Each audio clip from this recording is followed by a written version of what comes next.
हरे कृष्ण. श्रीमद भगवद गीता जशी आहे तशी, अध्याय 13वा. अध्यायाचं नाव आहे क्षेत्र क्षेत्रज्ञ विभाग योग. 3ऱ्या श्लोकावर श्रील बलदेव विद्याभूषण यांनी लिहिलेली जी गीताभूषण टीका आहे ती अगदी शेवटच्या टप्प्यात आली आहे. वाचायला सुरू करण्याआधी श्रील प्रभुपादांना प्रार्थना करूया.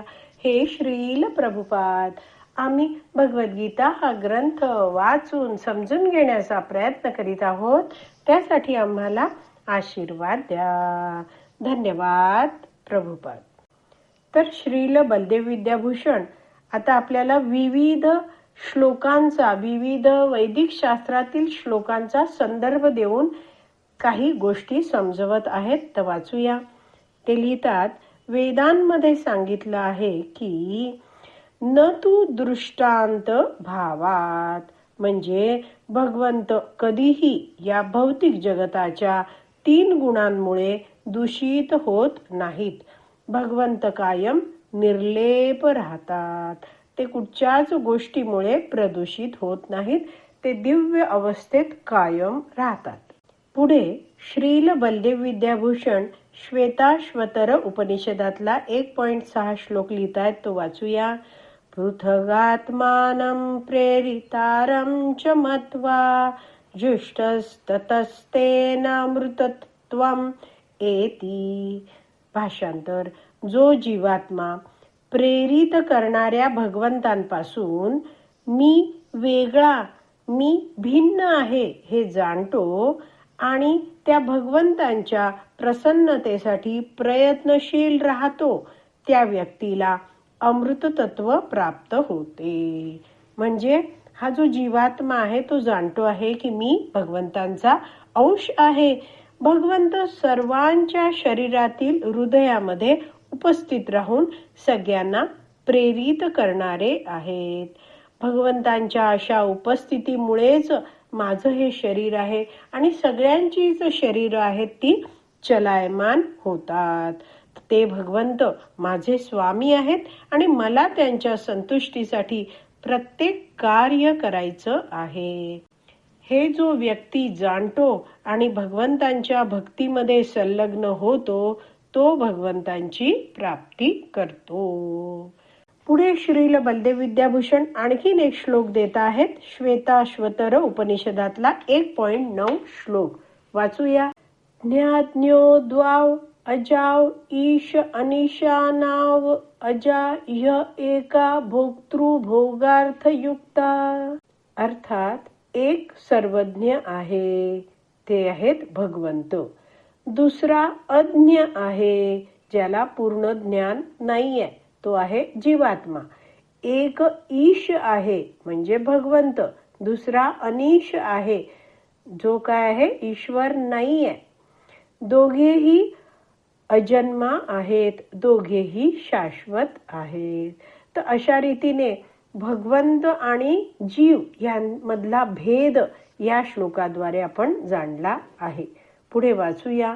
श्रील बलदेव विद्याभूषण लिहितात, भौतिक प्रकृती सुद्धा प्रकट अप्रकट होत असते.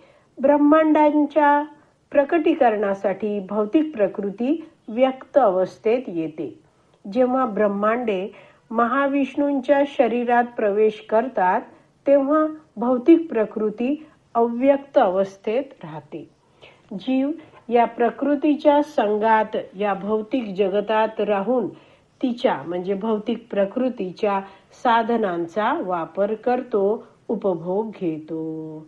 जसं आपण भूक लागली आहे तर गुलाबजाम खातो आहे, उपमा खातो आहे. तर हे सगळे पदार्थ आहेत, खाद्यपदार्थ, ते या भौतिक प्रकृतीपासूनच बनलेले आहेत.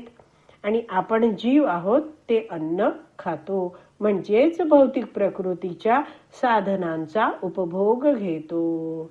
आणि भगवंत आहेत ते ही भौतिक प्रकृती आणि जीवात्मा या दोघांचेही नियामक परमेश्वर आहेत. पुढे श्रील बलदेव विद्याभूषण श्वेताश्वतर उपनिषदातला 1.12 श्लोक देत आहेत.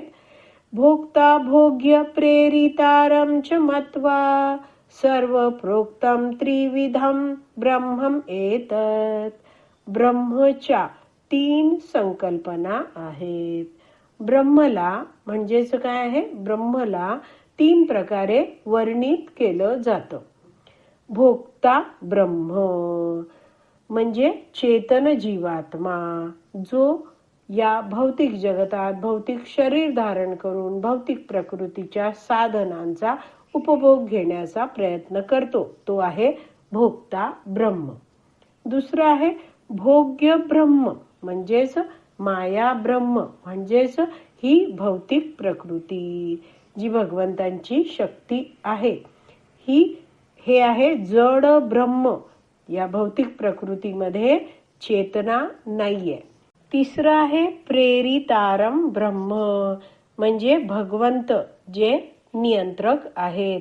भौतिक शक्ती आणि जीव या दोघांचंही नियंत्रण करणारे भगवंत नियंता आहेत. शेवटी श्रील बलदेव विद्याभूषण लिहितात की या 3ऱ्या श्लोकाच्या पहिल्या ओळीत च हा शब्द आहे तो सर्व क्षेत्रांना इंगित करतो म्हणजे दर्शवतो. भगवान श्रीकृष्ण म्हणतात की मी सर्व शरीरांमध्ये परमात्मा रूपात उपस्थित आहे. ही प्रकृती माझी अपरा म्हणजे कनिष्ठ शक्ती आहे. सर्व जीव माझे पराशक्ती आहेत. हे सगळे माझ्यापासून अभिन्न आहेत. संपूर्ण भौतिक जगातील प्रत्येक कणात मी परमात्मा रूपात उपस्थित आहे. मी सर्वव्यापी आहे. ही प्रकृती आणि सगळे जीव प्रकटीकरणासाठी आणि त्यांच्या अस्तित्वासाठी माझ्यावरच आश्रित आहेत. ह्या सगळ्या माझ्या शक्ती आहेत आणि मी शक्तिमान आहे. शक्ती ही शक्तिमानावर अवलंबून असते.